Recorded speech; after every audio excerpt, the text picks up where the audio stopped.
گیاه کرده میگوید که گوش کردیتون کدام بود اول علی بایده وقتی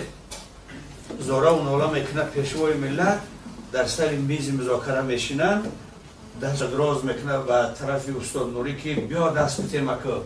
این مردانگی از فارسا و ایتوجکا است که گناه های گذشته رو دستش دراز نمیکنه استاد ربانی میآید و همین خدمه قبطش شد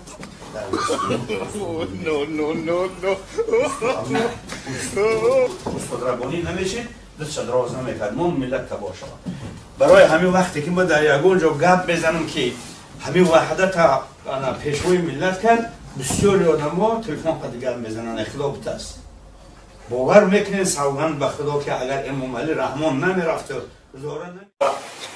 همیجا وقتی پیشوی ملت میفروید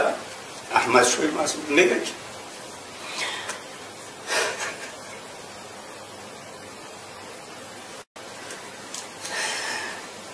رحمان میگه روزی آمدن که نبود ما شما رو به خواب یکسان کردن